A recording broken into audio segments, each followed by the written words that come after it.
Hi, everyone. So today we're going to talk about copyright rules. And my name is Brianna Stewart. So for today's agenda, we're going to talk about our objective, what is copyright, what is fair use, the criteria, examples, how does copyright laws affect me, and why it's important. So, your objective, students will understand the basic rules of copyright and fair use and the way they impact how we research for projects and cite sources. So, what is copyright? According to Smaldino, copyright refers to the legal rights of an original work. So, this means that if someone else creates something, if someone wants to use it, they must follow a set of guidelines in order to give you credit.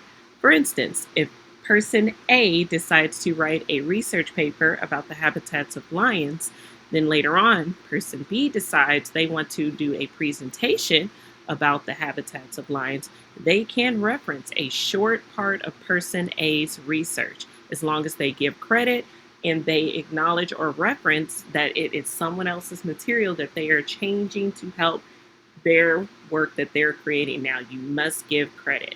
And we'll explain and go into detail why that's important to give credit.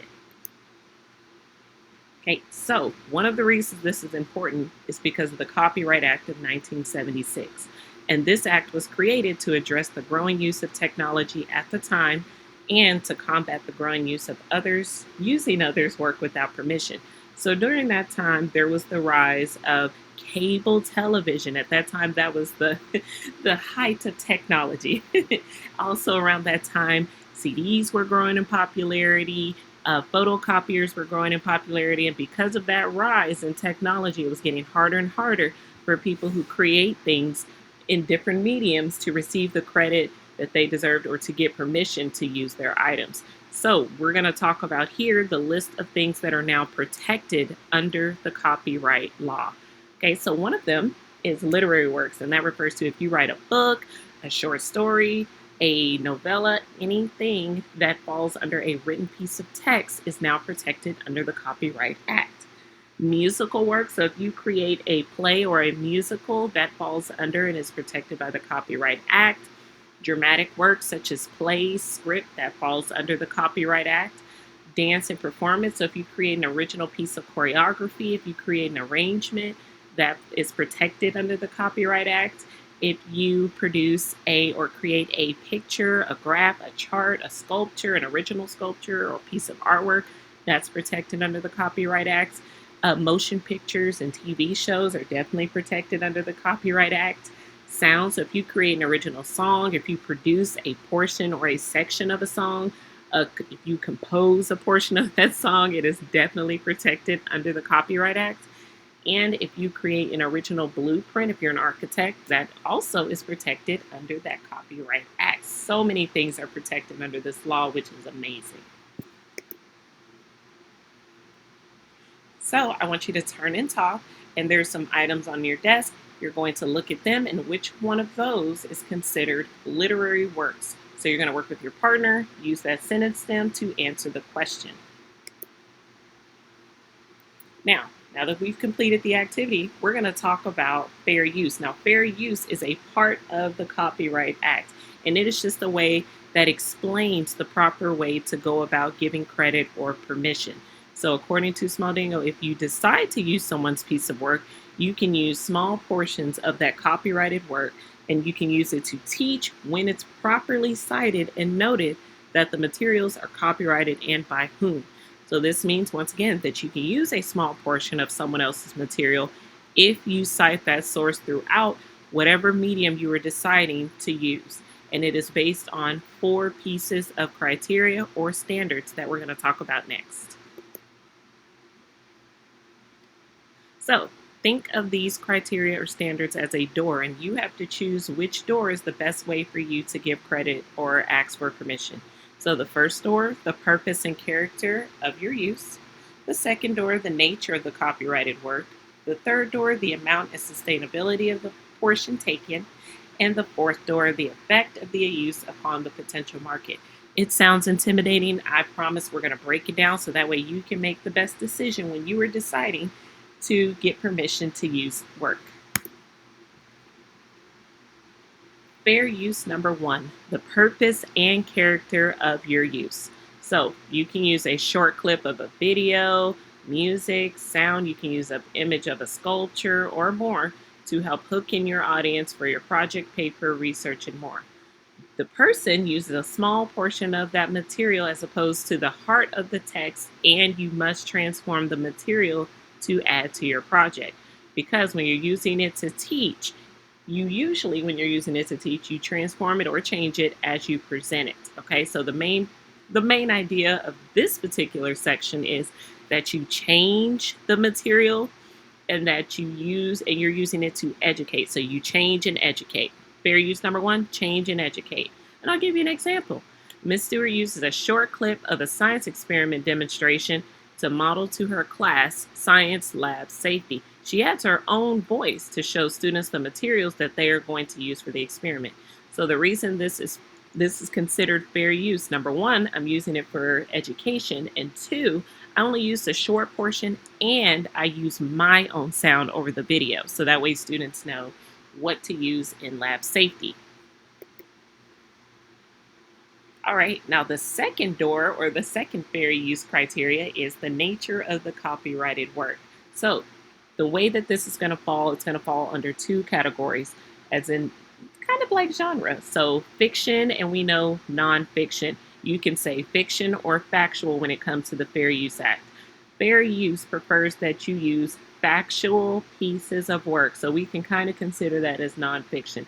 So that's, you can use news articles, biographies, news reports, research papers, dissertations, anything that is factual and published. Okay? You want to use things that are factual and published.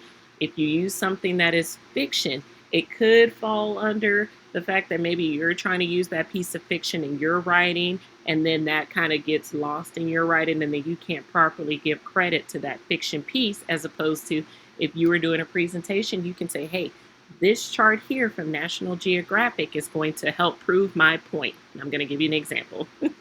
So Jimmy Neutron uses a graph from the National Geographic article to show evidence of how leopards are becoming endangered. This falls under there because Jimmy is using a published factual piece of evidence to prove how leopards are becoming endangered. So he can prove this has been proven, it's been reviewed, it works under our Fair Use Act. So that is another door that you can go into.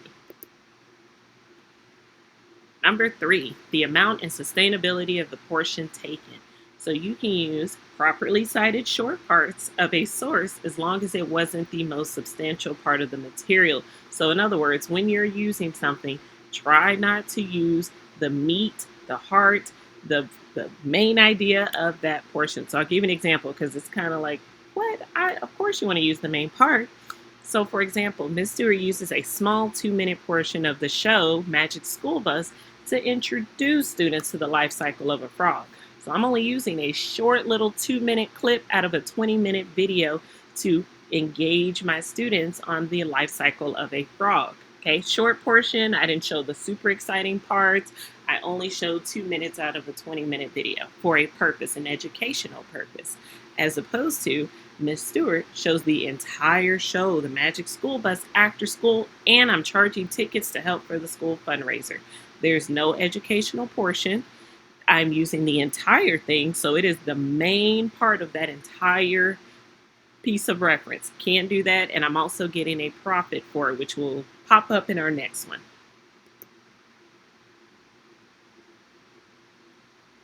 And then fair use door number 4, the effect of the use upon the potential market. Does my use of the original author's material affect their audience or their income? Does the use of material hurt the original author's name or income? So sounds like a lot, and I'm going to give you an example. I decide to use an image from a couple of pages from the book Charlotte's Web to provide an example of the author's purpose to the class. So I'm just using a little bit, I'm using a picture of the text and a few pages from the story to model what author's purpose is. This is a great way, number one, to expose students to Charlotte's Web. They may want to read more. They may want to go out and buy their own copy of the book. This is not hurting the original author or their income. As opposed to, I decide to use the same picture from the story and actual pages from the text to put on a t-shirt, then I want to sell it to educators for dress up day. My intentions may be great. I love Charlotte's Web. I want to share my love with others. However, that can affect the original author because I'm now getting profit for their work. Okay, that is not okay. We never want to do that. All right, so now we're going to go through some examples and we're going to identify if it's fair use or if we fair lose. Okay, so first one, Moana wants to use 2 minutes out of a 20-minute video to show the importance of water safety to her class. Is it fair use or fair lose? It is fair use. Under the Fair Use Act criteria 1 and 3, she is using it to transform or educate, and it's only a short amount of the entire work. So she's only using it just to introduce students to water safety. It is okay. Fair use or fair lose? Miss Smith really loves the book The Smart Cookie by P. Oswald. She loves the book so much she prints it on a shirt. She decides to sell them to other SEL educators to help pay for her school supplies. Fair use or fair lose? It is lose, unfortunately. Although Ms. Smith has great intentions since she decided to print that image and did not ask for permission and didn't provide credit, and it is also being sold for a profit, it is now in violation of the copyright law.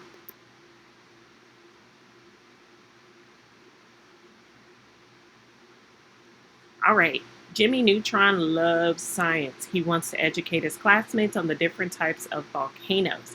He uses a short excerpt from a book he checked out in his school library. He cites the author at the end of his presentation. Fair use or fair lose? Fair use. Because he used a short excerpt from the book and cited the source at the end, he is in compliance with that Copyright Act.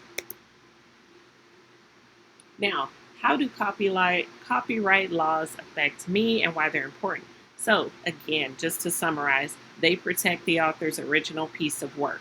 It's in many mediums, whether it's a book, a show, a song, music, a video.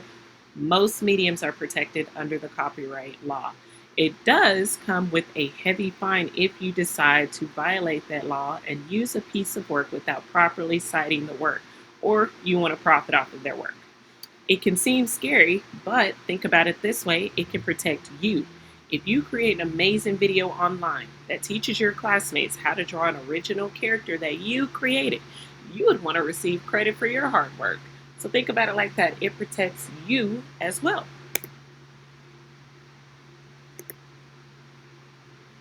Show what you know. You will complete an exit ticket that demonstrates your knowledge of copyright laws. Why is it important to know about copyright laws? Provide 2 examples. Here are my references, of course. And thank you so much. I hope you enjoyed learning about the copyright laws and why they are important. Bye.